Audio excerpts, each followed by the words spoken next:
Oke, selamat siang semuanya. Oke, terima kasih sudah hadir tepat waktu untuk perkuliahan hari ini. Hari ini kita melanjutkan materi di mata kuliah pertanian berlanjut. Secara khusus nanti kita akan mengulang sedikit tentang konsep keberlanjutan, ya. Kemudian juga kita akan masuk ke inti dari materi hari ini, kita adalah bagaimana kita menilai keberlanjutan suatu kegiatan pertanian. Oke, sebelum saya masuk kepada materi, kita mengulangi kembali konsep tentang keberlanjutan atau sustainability. Sesuatu yang dibilang berlanjut itu berarti adalah sesuatu yang terhenti atau tidak? Bagaimana? Kalau berlanjut berarti bagaimana? Terhenti atau tidak? Tidak. Berarti sesuatu yang memang terus, berjalan terus, gitu. Nah, dalam bahasa Inggris, keberlanjutan itu sustainability. Kata dasarnya adalah sustain. Sustain itu berarti sesuatu yang continue, yang terus-menerus berjalan. Nah, kalau kita kaitkan dengan kegiatan pertanian berkelanjutan, berarti yang pertanian yang bagaimana? Pertanian yang apakah satu kali musim tanam selesai? Tidak. Berarti kita berpikirnya bukan hanya ketika melakukan kegiatan pertanian tidak selesai hanya di satu musim tanam. Kita berpikir nanti untuk musim tanam berikutnya atau bahkan sampai tahun depan atau 5 tahun ke depan.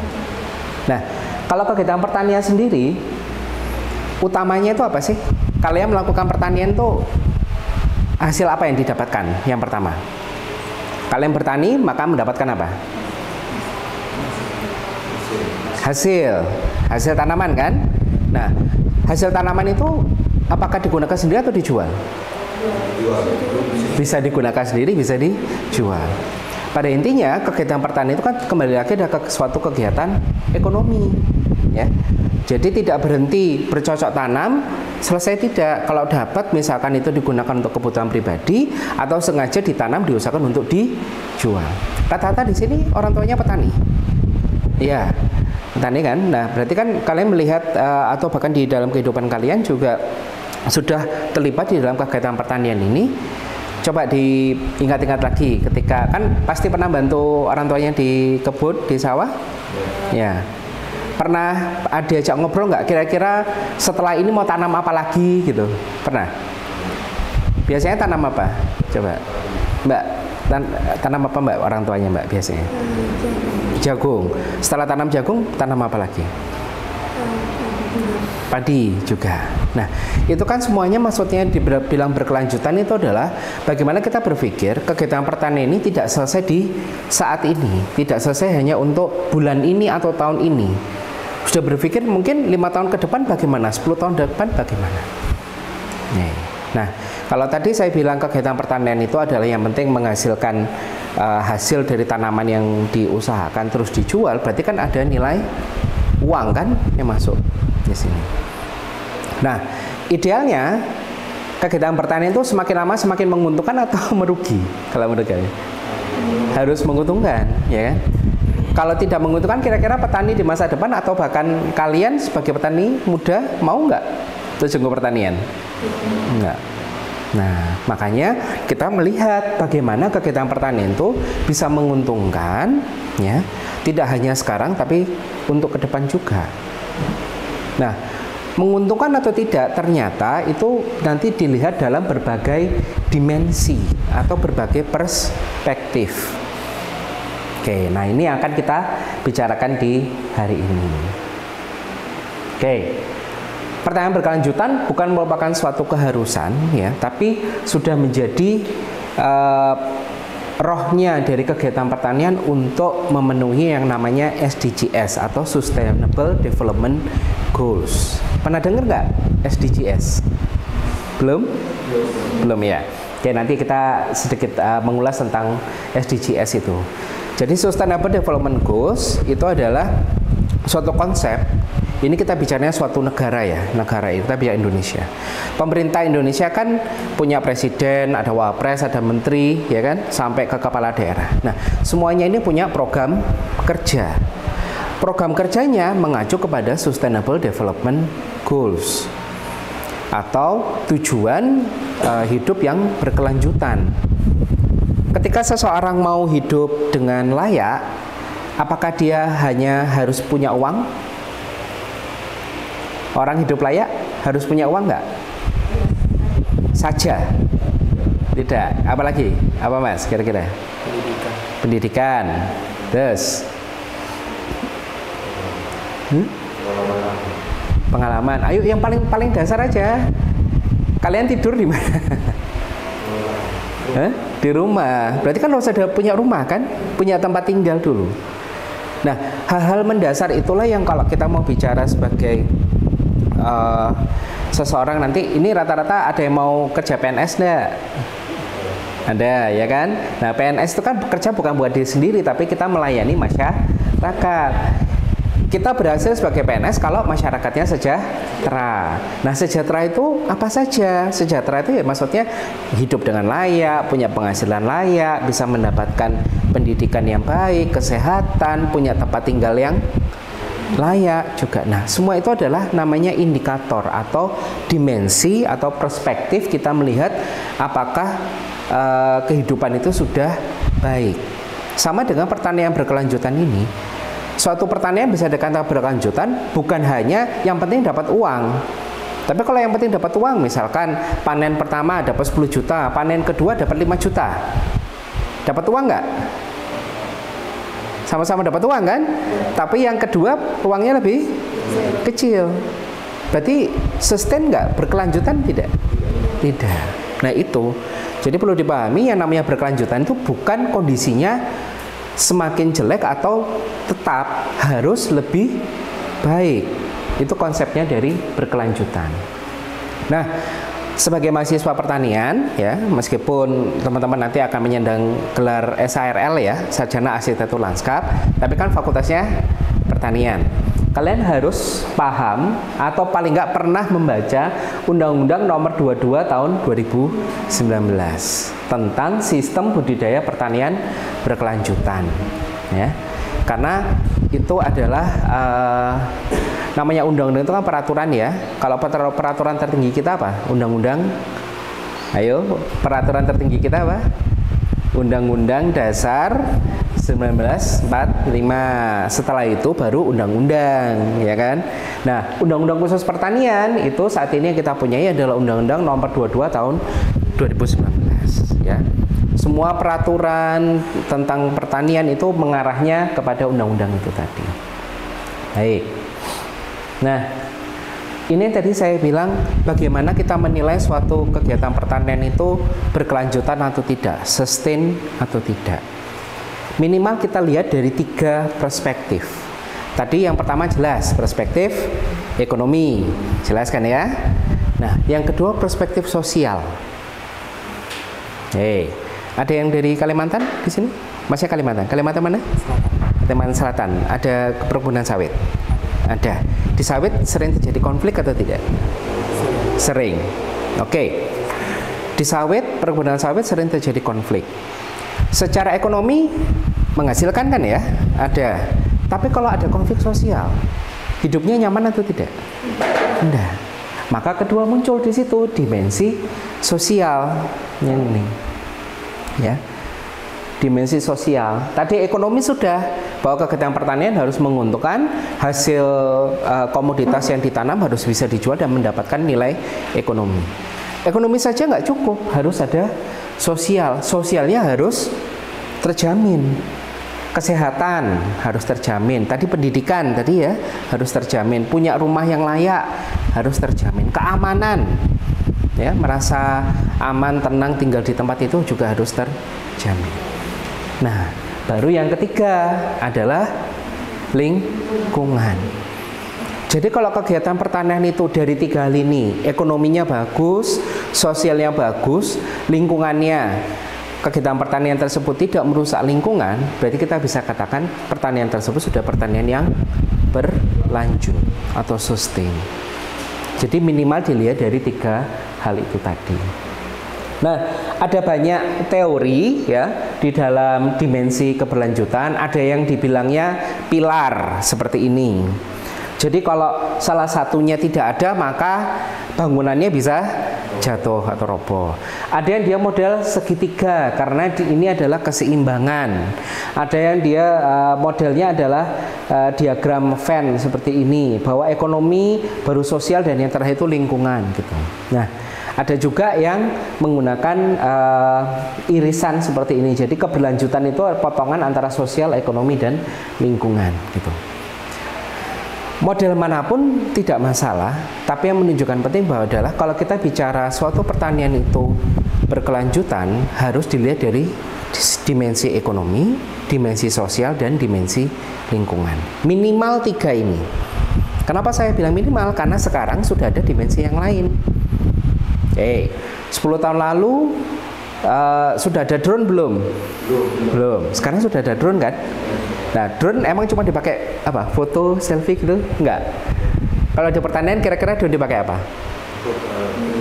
Penyiraman, pemupukan, ya. Yang terakhir, yang terbaru adalah pengecekan serangan hama dan penyakit. Nah, berarti itu apa? Drone itu dimensi apa menurut kalian? Kan tadi ekonomi, sosial, lingkungan sudah. Kalau kita bicara drone, ini dimensi apa kira-kira? Teknologi. Nah, jadi sekarang perkembangan teknologi cukup bagus sehingga kita juga melihat bagaimana penggunaan teknologi di dalam kegiatan pertanian. Terus ada satu lagi. Nah, petani bekerja sendiri atau dia bersama-sama dengan dalam kelompok? Iya, pasti bersama dengan kelompok kan di situ. Maka ada yang kelima adalah kelembagaan atau institusi. Jadi kalau dulu cuman 3 ini, sekarang sudah berkembang, kita menjadi yang lebih kompleks di sini. Tetap ada, ekonominya tetap ada, sosialnya tetap ada, lingkungannya tetap ada, tapi tambahan ada teknologi dan kelembagaan di sini atau kebijakan. Oke. Nah, kenapa? Ayo, pupuk subsidi. Ada yang pernah tahu nggak cara mendapatkan pupuk subsidi? Harus, apakah petani bisa beli ke toko langsung beli pupuk subsidi? Enggak, harus apa? Buat kelompok. Nah, buat kelompok. Berarti kan ada yang diatur di situ. Nah, itu yang dimaksud dengan yang public policy atau kelembagaan ini tadi. Bahwa di dalam kegiatan pertanian itu ada kelompok-kelompoknya. Koperasi kan ada kan ya, misalkan petani butuh modal bisa pergi ke koperasi, atau kemudian koperasi yang membeli hasil petani ya untuk dijual dengan harga yang lebih baik untuk menghindari apa? Yang perantaranya petani sama pasar itu apa namanya? Yang seringkali memainkan harga. Di petani beli murah tapi nanti dijual di pasar harga mahal. Ini siapa?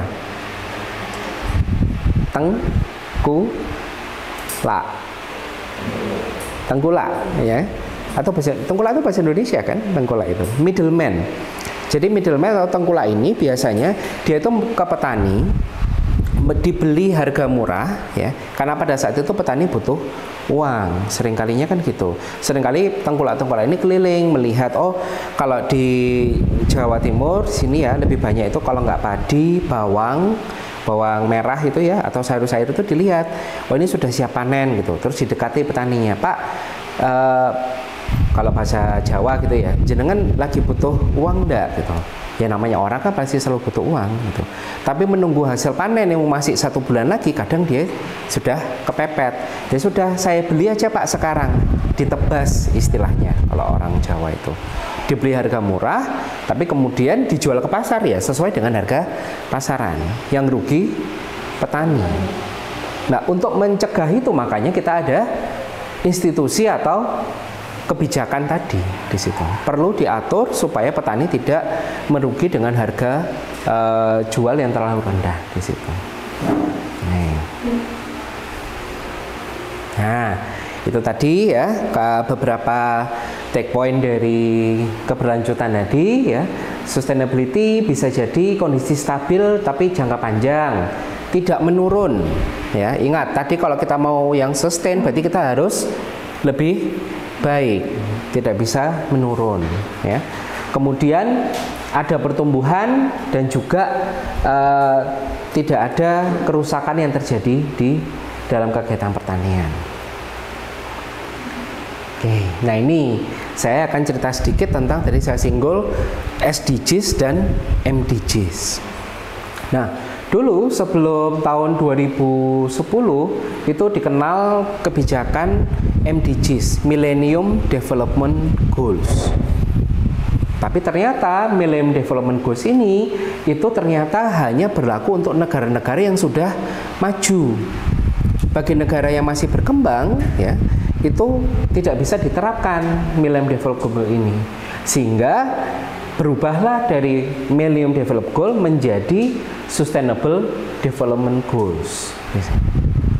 Bahwa di dalam pembangunan suatu negara itu harus memperhatikan kesejahteraan rakyatnya minimal dari 3 hal tadi. Ekonominya terada, sosialnya terjamin, tapi juga tidak merusak lingkungan. Kalau lingkungannya rusak, sumber daya alamnya rusak, kira-kira anak cucu kita di depan kondisinya lebih baik atau tidak? Enggak lebih baik. Maka oleh itu di Sustainable Development Goal sudah masuk di situ perlindungan lingkungan. Rata-rata di sini kelahiran berapa? 2010? Enggak. 2000 berapa? 2005? 2000 berapa Mas kelahiran? 90? 90-an, 90 akhir? Iya, 90 akhir. Oke. Nah, saya kelahiran tahun 80. Jadi kalau di tahun 80-an sampai 90-an Indonesia itu bisa swasembada pangan, ya. Tapi konsekuensinya penggunaan pupuk dan pestisidanya sangat berlebihan. Akhirnya baru kerasa di tahun 2000-an itu kok terjadi kerusakan lingkungan. Daerah-daerah dulu yang menjadi sumber-sumber atau pusat penghasil komoditas unggulan di tahun 2000-an itu kok produksinya lama-lama makin turun gitu. Nah, setelah dilihat ternyata ada kerusakan lingkungan. Nah, ini yang shifting paradigmanya atau perspektifnya shifting dari yang tadi hanya mikir tentang ekonomi. Sekarang kita sudah mikir, ternyata perlu kita lakukan perlindungan lingkungan dan sumber daya alam di sini. Oke. Nah, jadi SDGs ini ya atau Sustainable Development Goals itu melihat kegiatan pembangunan khususnya pembangunan pertanian itu membangun 5P. People, orangnya harus dibangun, ya. Planet, berarti bumi ini sumber dayanya. Peace, damai, tidak ada konflik, tidak ada perang. Partnership, berarti ada kolaborasi, ya, tidak bisa bekerja sendiri, harus berkolaborasi. Dan yang terakhir, prosperity, kesejahteraan. Nah, di sini. Jadi konsepnya SDGs, Sustainable Development Goals ini mencoba memberikan paradigma baru di dalam pembangunan suatu negara, khususnya kalau kita bicara di pertanian, pembangunan pertanian. Berarti pertanian juga harus memikirkan kalau kita mau pertanian maju, ya petaninya harus diedukasi. Petaninya harus memiliki tingkat pendidikan yang lebih baik. Planet, berarti sumber daya alamnya harus dijaga, jangan sampai rusak. Peace, ya kalau keadaan perang, keadaan konflik, emang bisa kita bertani dengan baik? Tentunya tidak. Partnership, untuk mendapatkan hasil yang lebih baik, posisi tawar yang lebih baik, pasar yang lebih baik, kita butuh kolaborasi. Dan yang terakhir, semua itu menuju kepada kesejahteraan kita, ya, apalagi kita Indonesia sebagai negara agraris atau negara pertanian. Gitu. Sampai sini bisa diikuti? Cukup jelas? Oke. Kita lanjut sedikit lagi. Nah, di sini ketika pada tahun 2010 sampai 2015 ya, Millennium Development Goals ini diperuntukkan bagi negara yang berkembang dan maju. Pembiayaannya hanya dari satu sumber dan juga kesannya diskriminatif. Tapi di tahun 2015 sampai 2030 nanti ini kita sudah menuju ke Sustainable Development Goals dan sudah berpikir untuk suatu negara bisa maju itu tidak bisa sendiri, kita butuh peran negara yang lain. Ya, artinya apa? Kita negara Indonesia sebagai penghasil komoditas pertanian yang cukup banyak ya, macamnya banyak, kuantitinya juga banyak. Tapi kalau tidak dibeli oleh negara lain, kita kan nggak bisa mendapatkan pendapatan yang lebih baik di situ. Oleh karena itu makanya dalam sekitar 5 tahun terakhir pertanian Indonesia ini sudah mulai shifting yang tadinya untuk pasar lokal dan regional sekarang sudah banyak diekspor. Kopi dari NTT sudah banyak diekspor kan sekarang, ya. Gula merah, gula aren itu juga sudah banyak diekspor. Coklatnya yang di NTT, metenya di NTT juga sekarang sudah lebih banyak diekspor daripada di pasar dalam. Karena itu tadi kita butuh kolaborasi. Kita kalau mau maju nggak bisa sendiri. Kita harus berkolaborasi dengan pihak-pihak yang terkait tadi. Oke. Nah, jadi prinsipnya tadi kan 5P tadi sudah ya. Jadi SDGs ini intinya adalah tidak boleh kita meninggalkan seseorang dalam suatu kemajuan tadi. Nah, ini ada isu yang cukup menarik ya, dimana kalau di dalam dunia pertanian ya, salah satu isu yang ditonjolkan atau yang selalu disorot kalau dari negara maju ke negara berkembang gitu, misalkan kayak kopi ya, kopi kita kan dijual ke luar, ke Eropa, ke Jepang, ke Amerika gitu. Nah, pembeli di sana menanyakan beberapa hal yang menurut kita di sini tuh hal yang wajar. Contohnya, untuk supaya kopi Indonesia bisa masuk pasar Eropa, syaratnya adalah tidak boleh menggunakan tenaga kerja di bawah umur. Tapi sekarang saya tanya, realitanya di kita, kalau kita kecil, saya juga waktu kecil sering bantu kakek saya, bapak saya ke sawah. Itu kan menurut kita kan hal yang normal ya, hal yang wajar ya. Tapi ternyata itu sudah menjadi indikator bahwa kalau kita mempekerjakan tenaga di bawah umur, berarti sosialnya tidak baik. Karena di beberapa negara yang ekstrim, saya bicara yang ekstrim dulu, seperti di Afrika gitu ya. Afrika itu adalah salah satu penghasil di mana? Ghana. Ghana itu penghasil kopi yang termasuk yang terbaik di dunia ya. Ternyata di sana banyak anak-anak kecil itu diculik terus dipekerjakan di kebun kopi. Nah, untuk menanggulangi supaya tidak ada itu, maka persyaratannya tidak boleh tenaga kerja di bawah umur. Tapi kalau di kita, lah yang punya kebun kopi kakek nenek kita gitu, kita mungkin ikut sering bantu juga di situ. Ya. Bagaimana kita membedakannya? Bahwa yang di Indonesia itu walaupun pakai tenaga kerja di bawah umur, tapi itu adalah kegiatan keluarga, sementara yang tadi di Afrika tadi suatu kejahatan, anak-anak kecil diculik terus dipaksa bekerja di sana. Ayo, kira-kira bagaimana kita membedakannya? Ada yang punya ide enggak? Bagaimana kalian meyakinkan pembeli di Eropa tadi bahwa kopi kalian ini tidak menculik anak kecil untuk dikerjakan di kebun? Bagaimana caranya? Harus diapakan? Ya harus dibuktikan, harus dilaporkan. Simpelnya ya kalian foto, ini loh kebun saya cepret, tidak ada anak kecil di sini. Ada penyertaan dari desa, oh ya kebun si bapak ini tidak mempekerjakan anak kecil. Itu kan bukti. Nah, itulah yang nanti dikenalnya dalam pertanian berkelanjutan atau kita bicaranya Sustainable Development Goals. Kopi itu ada certified-nya, ada sertifikatnya. Yang sertifikat itu menandakan bahwa produk pertanian ini sudah baik dan tidak menyalahi dari Sustainable Development Goals tadi, gitu. Nah, sama seperti kelapa sawit. Ketika kelapa sawit, kalian pernah tahu nggak sekitar 10 tahun lalu kelapa sawit kita nggak bisa masuk Eropa? Pernah tahu? Belum pernah ya? Nah, 10 tahun lalu produk kelapa sawit kita itu nggak bisa masuk pasar Eropa. Kenapa? Karena berita yang ada ataupun narasi yang ada, kebun kelapa sawit yang di Indonesia itu dihasilkan dari menebang hutan secara liar seperti itu. Padahal realitanya pembukaan lahan secara administratif itu dilakukan sesuai dengan prosedur. Nah, oleh karena itu kemudian muncullah sertifikasi untuk kelapa sawit. Menunjukkan apa? Oh ya, lahannya bukan lahan hutan alami yang sengaja dibabat gitu. Tidak menggunakan tadi tenaga kerja anak-anak. Pekerjanya dibayar dengan layak, tidak merusak lingkungan. Nah, itu semuanya harus ada laporannya. Nah, itu yang dikenal dengan sertifikat tadi, sertifikat sustainable tadi. Nah, barang-barang yang punya sertifikat sustainable, harga jualnya jauh lebih tinggi dibandingkan yang tidak punya sertifikat. Sama seperti produk organik sama anorganik.